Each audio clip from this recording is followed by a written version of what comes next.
And Ellen Conrad is here. Ellen Conrad is a naturalist educator with the Pittsburgh Parks Conservancy, leading outdoor youth programs and sustainability-based professional development with high school educators. Ellen has always been passionate about sustainable issues, but found her niche in sustainability and climate education.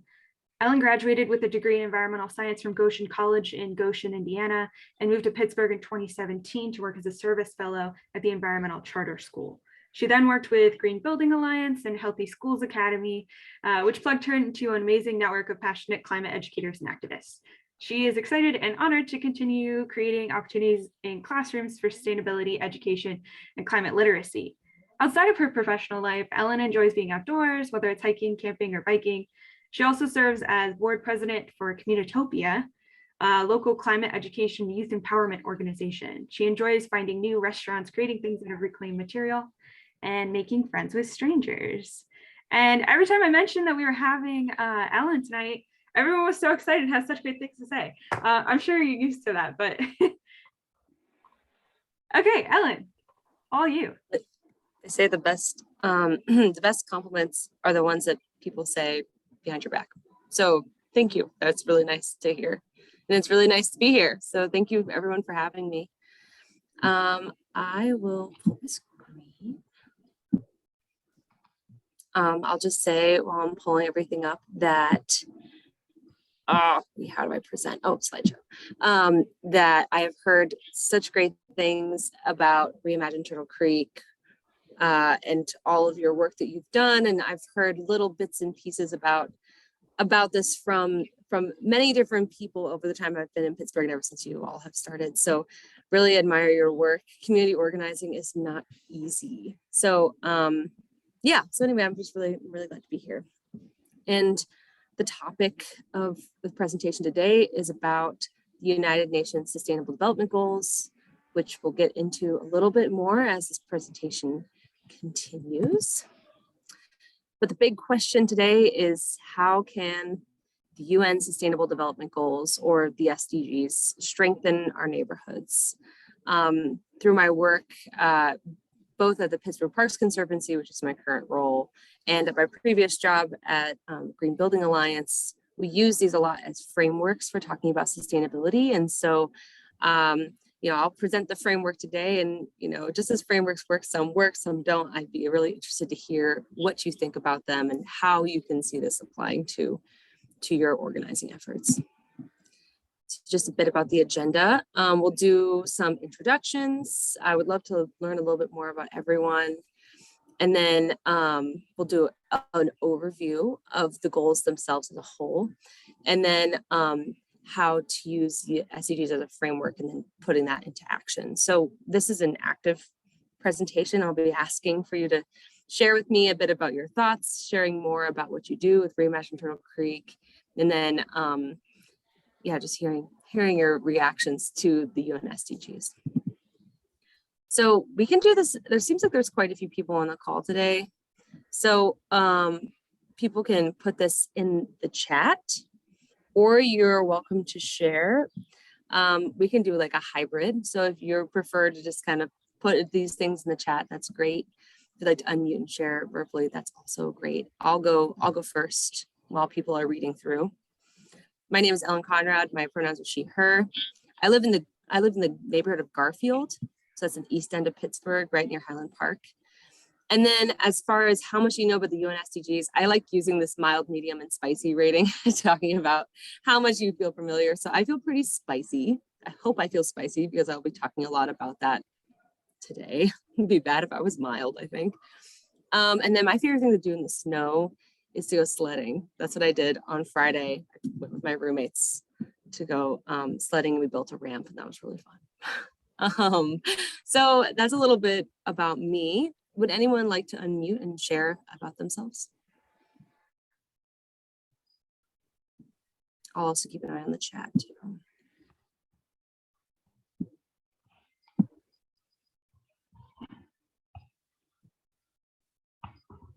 I don't want to call anybody out, but we have some folks who are new here today too.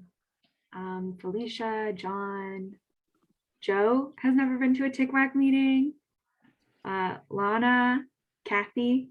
Oh, Kathy just shared in the chat. Thank you, Kathy. Medium. Nice. Nice. Hi, Felicia. Oh, hey, Rhea. Go ahead. Hey, my name is Rhea. I go by she, her. My partner and I live in Verona, PA. I probably am a mild. I know very little or nothing about the UN sustainability development goals. And my favorite thing to do in the snow is to watch my native plants over winter and see the life and the birds that come and visit them, and know that they're going to provide shelter next year for insects as well, even though they're, they're brown and no longer green. Oh, it's good to see you. Thanks for sharing. We got some people in the chat.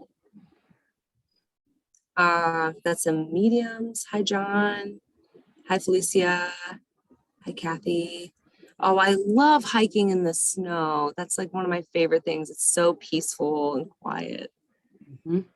Absolutely. That's what I do too. I'm going to go ahead and introduce myself. I'm Heather Haar, and I'm with the League of Women Voters. Yes. Hi, go ahead. I'll keep going. Oh, yes. I'm with the League of Women Voters of Pennsylvania, and we are a co-founder of the Turtle Creek Watershed and Airshed communities. And we love the things that TICWAC does, and we love the community organizer who works pretty much full-time with us, Annie Deely. So let's see. I do know something about the SDGs. I guess I would say medium. And favorite thing to do in the snow. Well, when I was a kid, something that fascinated me, but I only did it like once, was to eat snow with like softy, with ice, like making ice out of it with flavoring. So. Oh, that's cool. Thanks, Heather. Good to see you. I didn't put anything in the chat, but I could, and I don't know, because you've got your share screen on there, but I'm Lois. Hi, Lois. Hi, and I am a retired respiratory therapist, human being. I don't know. I never answer he, she. I mean, I'm a human. I live in Monroeville, have since 1998, currently having another renovation to the house done, but it's with a green builder. Are you familiar with AJ Stones? AJ Stones? No, I'm not. Okay, he was part of that Green Building Alliance. I can't say how far back he goes back pretty far, but anyway, he's doing yet another room, which is our basement. So we're living in chaos. And I have to rate myself mild. I know more about Protect PT because I sit on their board of directors.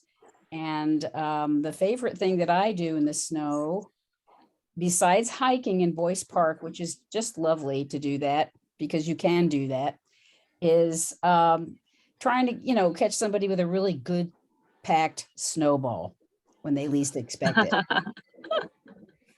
That's awesome. I love that. Lois, so glad to have you here. Mischievous. You're welcome. Okay, well, we'll just keep rolling. And I love hearing about who I'm talking to, and it's nice to meet all of you, and also it's helpful to know kind of where people are coming from, what you want to know more about, and also how familiar you are with what I'm talking about, so that I don't want to bore you with the details. Lana, I see your point about wanting to know how we implement the SDGs, and we'll try and get into more of that. I have a few specific examples, but not enough, I'm realizing. So I'm always happy to talk offline about more examples or connect with people who are using them for real all the time. So, but for the most part, let's just go ahead and get started. So these are the Sustainable Development Goals. There are 17 of them created by the UN, and we'll get more into all of these goals in just a second, but I wanted to give a little bit of history. Oh, that was unintentional. Whoops. What? Why? Okay, here we go. All right. So something I like to think about with sustainability is before we get started, we should talk about what sustainable development is. So I like to think about sustainable development as a three-legged stool. This is probably a familiar concept for most folks here. If you're interested in sustainability, I'm sure you've given some thought about this, but just the idea that you have to balance things, like you have to balance equity, environmental, economics, like the 3 E's, or sometimes they're called the 3 P's, so people, planet, and prosperity.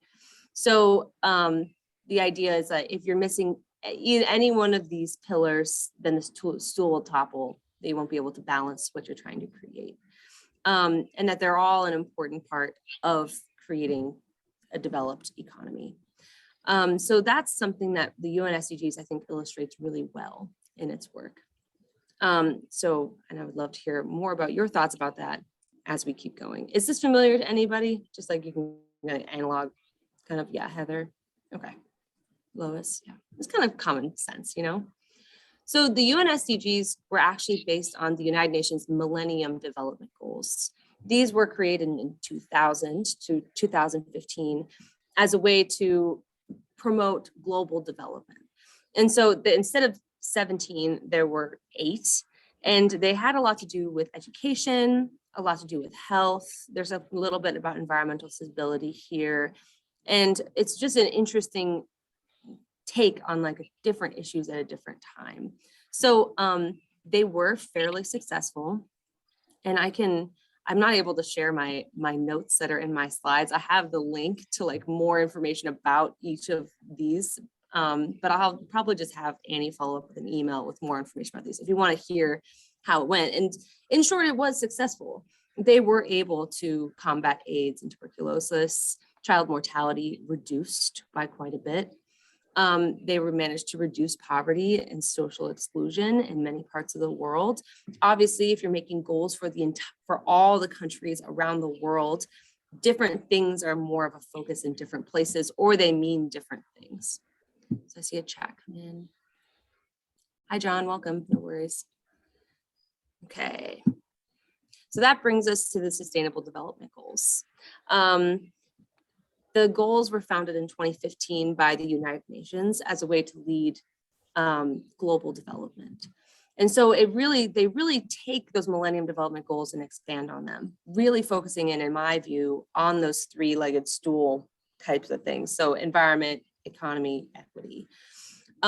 So since this is a mild topic for most folks, I would love a few volunteers to read each of I need 3 volunteers to read each of these lines of all of the goals. So I'll do the first row, and if someone would be willing to do the second row and the third row, that'd be great. So goal 1 is no poverty. Goal 2 is zero hunger. Goal 3 is good health and well-being. Goal 4 is quality education. Goal 5 is gender equality. And goal 6 is clean water and sanitation. Would anyone be willing to read the second line? I'll go. Cool, Lois, thanks. Sure. Number 7 is affordability and clean energy. That's good. 8, decent work and economic growth. Yes.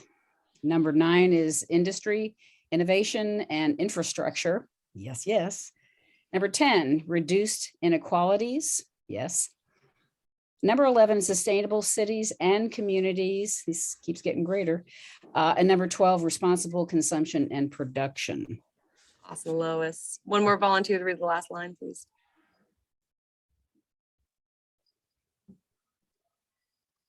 I mean, I can do it, but you're going to be hearing me talk this entire time. I can do it. Climate action, life below water, life on land, peace, justice, and strong institutions, and partnerships for the goals. Right. So since you all are already working in this sustainability or sustainable development place, I'm sure that when you read these, you already have an idea about what that means. You know, like zero hunger, I mean, it means different things in different places, right? Like different countries and different continents might think about zero hunger a little bit differently than we would in Pittsburgh, but there's still hunger in Pittsburgh. There's still a need for quality education in Pittsburgh. And even though it's different in different places, we can use this as kind of a framework for thinking about our own goals and the things that we might want to prioritize of the 17, also while realizing that all of these are priorities, right? So instead of going through all 17 of them, I'm happy to do that if you'd like me to, but since you already are working in this space, I'm just going to focus on these 5 that I find give people the most trouble or this are a little more confusing. So if you have any questions about the ones that don't have stars, please don't be shy. I'd be happy to talk more about them, but I'm going to start with these 5 and then we'll have time for questions at the end. Okay. So bear with me. So goal 9 is one that I feel like is kind of confusing for folks. Industry, innovation, and infrastructure is talking about investments for infrastructure that are crucial to achieving sustainable development. So what does that mean? That includes things like roads and bridges. So like creating roads in rural places so people can get to hospitals or get to jobs, or kind of increasing connectivity. It also can talk about like Wi-Fi is included in this. So getting internet access places for folks that don't have them, especially in an increasing digital world. These things are very important. And finding ways to grow industry development sustainably. So that is a piece of like getting more technological research so that we can abandon old practices that have not served us or will not serve us in the future for something a little bit better. So that kind of gets into like research and development. That's primary focus of goal 9. Goal 11 is just so big it gets confusing. This is talking about cities, thinking about cities in our communities and how they can be more sustainable. So it says here, provide opportunities for all with access to basic services, energy, housing, transportation, and more. So affordable housing and transportation is a big part of this, which is needed everywhere, no matter how advanced you feel like your society is, there's always need for more of these things. Focusing on water and air quality, which are very important things in this region particularly. And then just resilience against climate change. This last point is about strengthening cities from the effects of climate change, which is a resilience type mentality. There's also a lot about bikes in this goal in particular, which I think is really interesting because that is a global focus and a global need. There are bikes everywhere. So increasing infrastructure for bikes is a huge part of this goal. Goal 12, responsible consumption and production, is talking about responsible waste management. So that's sustainable management of natural resources, valuing the natural resources that we already have, reducing the amount of waste we produce, including food waste, so composting, yard waste is good. And then also putting more of the burden on companies to adopt these practices. I feel like waste so often ends up being an individual responsibility or a municipal responsibility, but then I think this goal is pushing countries to adopt more policies for companies to do things like Germany has companies buy back their waste. That's an example of a way to put the responsibility on the bigger industry. 2 more, and then I will give us a chance to kind of talk more about this.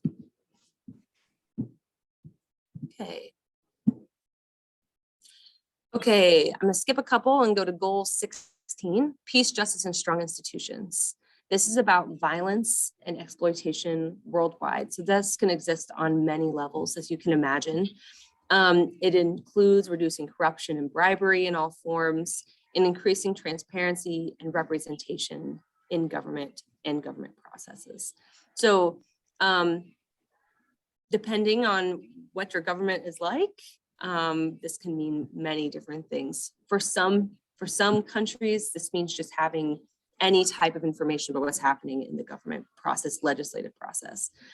But there's violence on all forms systemically, whether we're talking about police violence or we're talking about bribery and corruption amongst government agencies, city agencies, all of these things are important. And then goal 17, partnership to goals, is kind of a catch-all. And that tends to be what people think, is that it's basically saying that partnerships are so important in forwarding all of these goals. You have to have active partnerships in finance, technology, trade, policy coherence, data monitoring, and accountability. Those are just some examples that they give. And so before we go on to that, I did want to show you what the SDG website looks like if you want more information. So if you can just look up the UN Sustainable Development Goals, and for each goal, if you click on one, let's do goal 5, gender equality. It'll take you to a page with some text about it and a lot about COVID-19, and they have resources like why it matters, a one pager about like more information just in general, and an infographic, which I find are really interesting. And then they have ways that they want to actually measure these. This is not just like these empty kind of, this is the goal. Like they really are trying to find ways to quantify these, because the goal is to implement these in a meaningful way by the year 2030. So from 2015 to 2030, these are our goals. So targets, there's like kind of sentence like targets, and they're trying to find ways to measure these, including some facts and figures and links. So there's information on all of them, as well as events that they have about the UN SDGs, to learn more about them if you're interested. Does anyone have any questions before I continue on with this next part? Very good. Okay. Cool. So now I just want to hear from you a bit more about what you care about with these goals. So I'm going to put this link. Have people used a Jamboard before? Are folks familiar with this? Okay. So you should be able to just click the link and get in there. You shouldn't have to like sign in or anything. Let me know if that ends up happening to you. But what it looks like is it's just kind of an interactive tool that we can all draw on it together. So here, let me pull up the Jamboard. If you click on that link, you should get to this first page. Over on the side on the left, there are tools to notate on this. Everyone should be able to edit. So if you want to play around with this, that's totally fine. For the first thing, let's do is go over to the marker. Click on here, you can choose your utensil, and you can choose a color or whatever. And why don't you go on here and circle 2 of the goals you think resonate with you personally. So when you think about things I care about, what's important to me, if you had to limit it to 2, I know we all want to say like top 17, right? But like you have to pick 2 or 3, I'll let you do 3. Which one would that be? So you can go ahead, yeah, exactly, anonymous bat. You can just circle it with your cursor. Or if this is feeling overwhelming, you can also just put it in the chat too. I would be delighted either way. Give everyone just a second to draw here.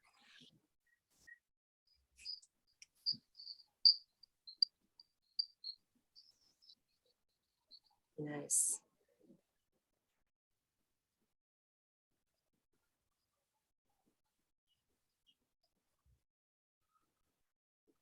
Cool.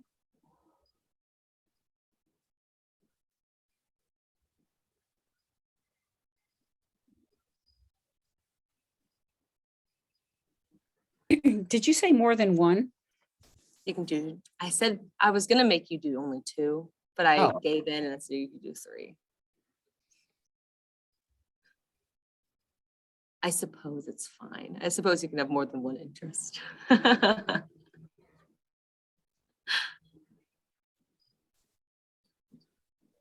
So I'll talk a little bit about while you're figuring out how to use the Jamboard and writing down your answers. Lana expressed interest in learning about how we use these. So I will talk, I'm new in my role at the Pittsburgh Parks Conservancy. I work at the Frick Environmental Center as a naturalist. But in my previous role, I did a lot of work with schools, helping schools determine projects they wanted to do in their buildings. So we worked with teachers, administrators, youth, and I found that the UN SDGs were a really helpful tool to think about what you care about and what order you want to implement things in. So like, for example, a school might be like, obviously quality education is really high up there, right? But like there's other things beyond quality education that would support that, like good health and well-being, having breakfast available for students, or that's good health and well-being and also zero hunger. But that also supports quality education, right? And so it kind of, I think it's a nice tool to like look at these and think about like, you know, how does our work already encompass these goals, and which ones have I not even considered being an important part of what we're doing? Not all projects and not every organization should focus on all 17 of these. I think that's just silly. They're all important, but also we're not superhumans, right? So choosing like a couple top few can really direct a project in a way I find, or help brainstorm, get the mind moving about what people want to do, what they care about. So that's been mostly the work that I've done with these. So if people are still going, please don't let me stop you. Felicia, I see you said 17, 9, and 6. Thank you. I'll circle those for you. 17, 9, and 6. Okay. So I am so delighted that we have such a broad range of interests and personal resonating goals. Later, I'm going to ask about how you feel these goals apply to the work that Reimagine Turtle Creek Watershed and Airshed Communities Plus. Hope I didn't mess it up. Okay. Which one of these you feel are already strengths or maybe growth areas, how these goals represent strengths and growth areas for your organization.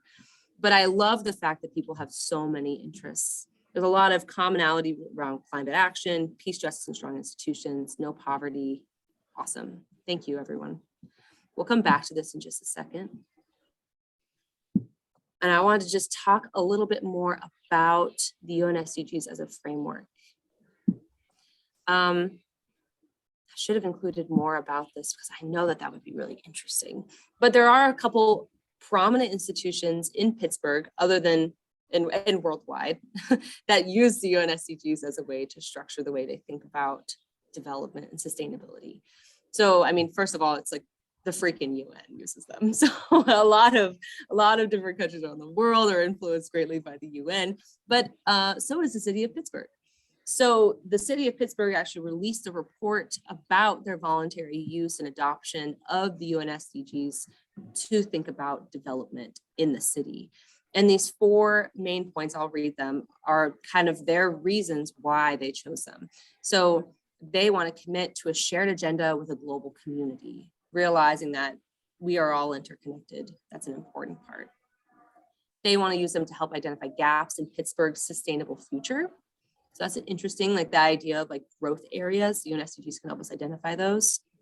Serving as a common language with other cities and countries. And then also they provide data-driven accountability. That's true. If you say you can set your own targets based on whatever goals you have, but it kind of sets you up to have to prove that you're going to do them. So what they did in this report is that they surveyed all of their employees about which ones they felt like applied to their work, which goals applied to their work. And then they set some targets for the city upon reaching all of them. So different departments have different focuses, right? And it's all in trying to reach these goals. Oh, and this is in my notes. The city is one group that's already using it, but many of the universities are as well. So that's not it. This is it. So the UN General Assembly Forum on the UN SDGs featured several of the universities and prominent foundations in Pittsburgh. I'm not sure if people are aware, but Pittsburgh is the 2nd UN Center of Excellence in the world, which it's a really big deal. Basically, we have been, New York City is number 1, Pittsburgh is number 2. as cities that are working to adopt the UN SDGs and are working towards a sustainable development, we want to, basically the goal is that we're supposed to be like this example to other cities of similar sizes around the world for how you can do sustainable development correctly. So no pressure, but that's something that we have committed to. Green Building Alliance, my old employer, was really actively involved in getting that that status. But all of these, University of Pittsburgh, City of Pittsburgh, Carnegie Mellon, Chatham University, and Pittsburgh Foundation are also actively involved in that adoption of the UN SDGs. So this can be used on really large levels, so like globally, used by city governments, large institutions, and then also in school classrooms. I find that this is like a really interesting language that communicates across high school youth through adults working in major, exciting, important jobs. So that's why we use the UN SDGs. That's why they're important. I'll stop for a second. Does anyone have any comments or questions? Is this surprising to you? Well, I was just going to ask, is the reason why Pittsburgh is number 2 because of its heavily industrial polluting past and where it's come from that point? Yeah, could be. That seems really, Seems we logical. also just, oh yes. I think the reason why we were chosen is because if I think we have, we are like kind of placed in that interesting part. Like, I think that's probably a huge reason why we were chosen, Lois, because we have this industrial past and we're really vocal about our transition to sustainability. The whole Pittsburgh, oh shoot, now I'm forgetting what Peduto said that one time when someone said something offensive. Wow, sorry. But thinking about how we make I a know stand. who that was. I know that was. What was it? Can you say it? What was it? Trump had something that he was trying to link with Pittsburgh, not Paris. I can't remember. Well, but Peduto was quick to correct on that and make it public. Yes. Thank you. Man, obviously been a long day. Anyway, so that is probably a big reason. Any other comments or questions? Whose report is this? Pittsburgh and the Sustainable Development Goals? This is from the City of Pittsburgh. So it's Now that I have my that's the notes city. open. Oh, sorry, go ahead, Heather. Yeah, no, that's okay. This should be I just put the link in the chat for this report. It's from a few years ago. But we are the newest adoptees, or I guess probably not the newest. I think they've added a couple other cities since then. Question, Okay. do you know like the timeline for, it probably says in the report, but is it the same timeline, the 2031, or for like Yeah. to adopt these kinds of goals? Okay. I think it's 2030. Okay. Most of these goals to have that time limit. Although, you know, like just like how people want to, there's like that whole being net zero by 2030. People are like 2040, 2050, and it's like we should really be doing this by 2030. But well, actually, some of this was already adopted. I mean, under Peduto's administration prior to COVID, there was a whole effort in terms of making the buildings in the city more green. yes. And Peduto actually went out on the limb on this because people were wondering about the bike paths downtown and rerouting traffic. He was really looking forward at a time when our administration in Washington was definitely looking backwards. So a lot of this included participation from nonprofits. Everybody was asked to participate along with hearings and city council. So yeah, we may be ahead when we think about, you know, what the vision was for the city of Pittsburgh, but in a lot of ways, the UN sustainability points are very much what we were talking about way back 3 years ago, 4. Mhm. So Yeah. we're all on target. It's just finding leadership. Well said. So now I'm going to turn it back to you all. We can talk about the city of Pittsburgh as much as we'd like, but you guys are the ones who are the leaders in this, I would say. And so I did some stalking on your website and saw all of your working groups. And I think they're fantastic. And I'm curious about how you feel like these SDGs relate to the work you're already doing. Because you've obviously given a lot of thought to like the things you care about, right, as a community. And so like, what are the SDGs you feel like are already being really utilized in your working groups, and which ones would you like to have more of? So we're actually going to go back to that jam board. So the link should still be in the chat. Stop sharing.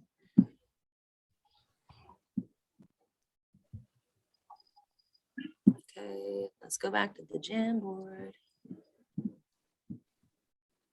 And it's on the next page. So up here, there's a next frame.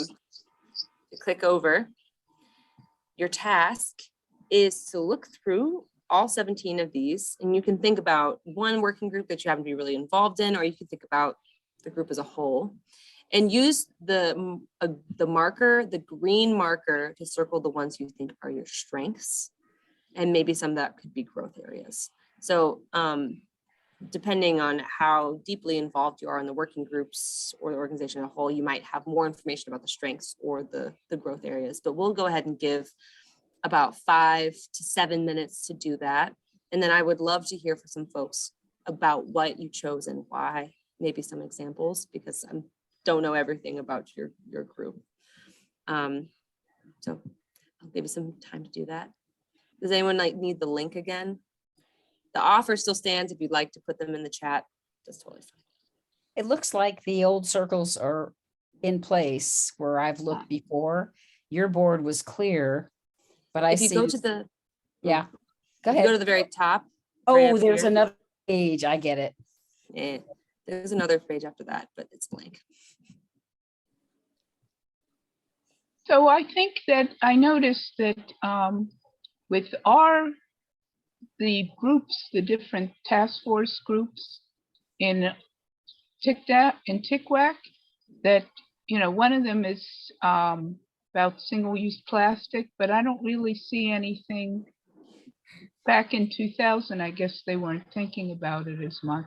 It, I guess, could come under disposal under 12. Mhm. But it's interesting, sort of what is prominent in different time periods. I'm really glad you said that, because not only is it interesting different time periods, we looked at the earlier, the 2000s to 2015 goals versus the ones now, which are much more like in-depth, detailed, but like it's also very much different based on the countries that are using this. Keep in mind, this is a worldwide, a global framework. And so, I think that just like kind of paints each of the goals a little bit differently. I'm not going to call out any particular like country or whatever, but like we can talk about how gender equality looks very different in different countries than in the US, or affordable and clean energy looks different in different places. Like China is leading the world in solar development and renewable energy.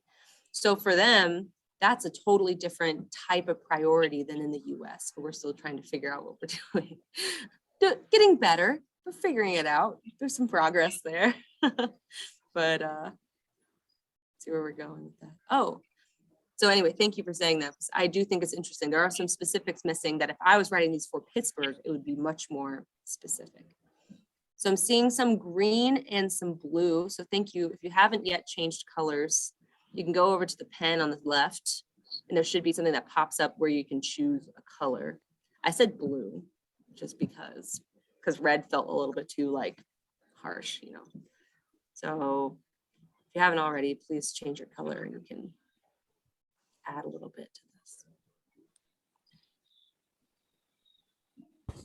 While people are still adding, would anyone like to talk about what they circled and why? Let me share a green and a blue.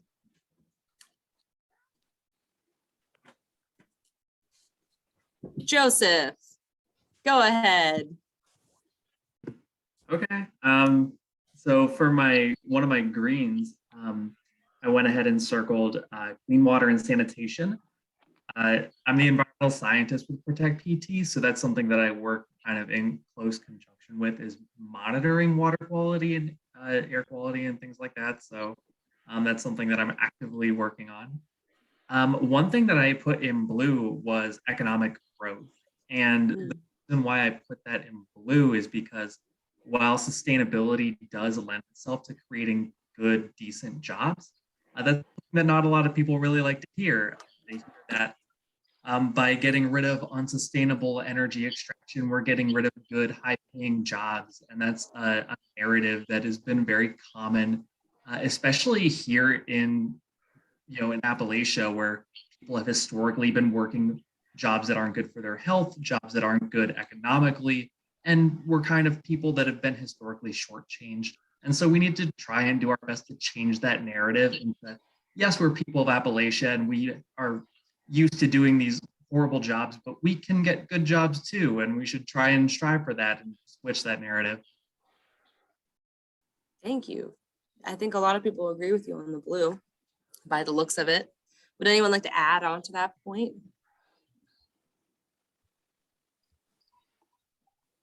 About the decent work and economic growth. Anyone else who circled it in blue? Yeah, I know that's like one of our overarching goals, but it's not something we've like hit exactly yet. TICWAC's involved with Reimagine Jobs too. Mm-hmm.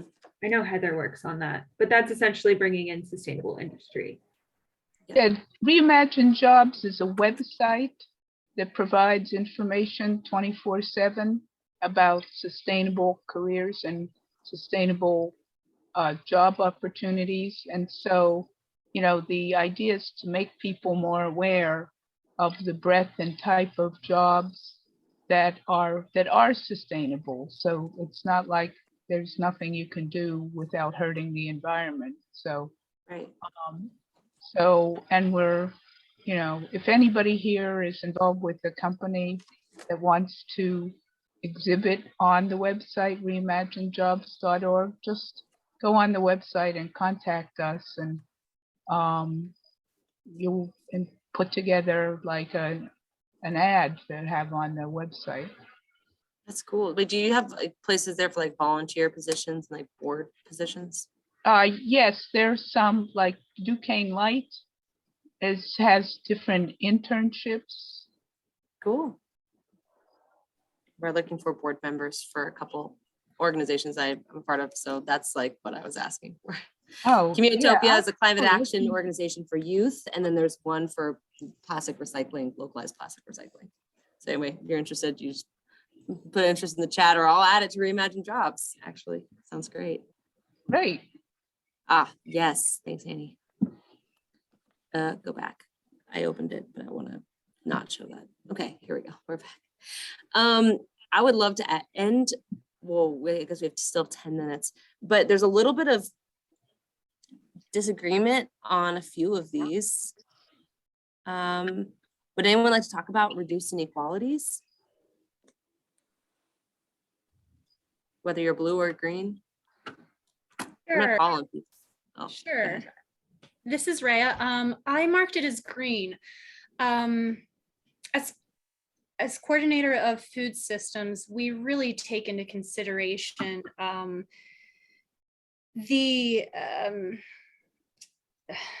sorry, I should have thought about what I was going to say before I said us. It's okay. We really take into consideration I don't want to say poverty levels, but the level of privilege, I guess, that the people in the communities that we're working to serve have. We take into consideration people of color. We take into consideration people that are living below the poverty line. And we also take into consideration people that are in the queer community as well. So I I really feel like we try to take into consideration inequalities and address them in the best way that we can through our program. Great. Oh, I circled, sorry, I didn't, I circled blue for that one and I circled green for that one because I think we of doing it for food systems, but that's like a high priority of TICWAC as a whole. So that's why I said there's room for growth. Got it. I mean, it's the kind of thing that can always grow.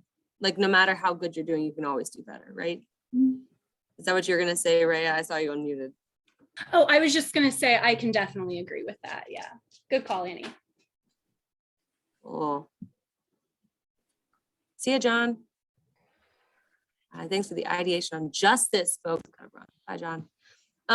Okay, cool. And I see that everyone really agrees on partnerships for the goals. Yeah.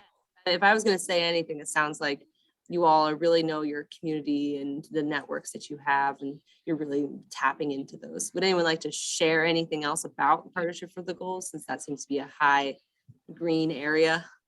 I mistakenly used the wrong color, so I went around it with green, but initially did it with blue. Oh, no worries. Yeah, but we do, you know, Protect PT is especially in reaching out to other organizations and partnering with them has really gone a long way in promoting the goals of Protect PT. You know, the under the umbrella of all of the things that after we address some of the things that are ruining from the industries of oil and gas, what we can do to promote PT Penn Township. And we're partnering, and we've done that exponentially, you know, many more partners. We have somebody who works for Protect PT that they split their time between two organizations, and we have like goals. Many of those organizations have like goals, so they're stronger together. Can't get anything done unless we have our partnerships. Good wide network, wide nets. Excellent. Okay, well, thank you for humoring me with this. I thought this was very interesting. I'm sure this is probably things that you're already thinking about and know about, but that's the nice thing about the UN SDGs. At the very least, if you haven't been thinking about these and it's not life-changing, it at least can help you think about things you are doing well. You give yourself a nice pat on the back. Being a community organizer is hard. It's hard. So continue, keep up the good work, everybody. So that was basically our discussion, and that's all I have to talk about today. But I'm happy to answer any other questions you have or reactions, or come back anytime. So that's me. Hey, what's the hardest thing about being a community organizer? I'm going to turn off the recording in case anyone wants to ask questions without it being recorded.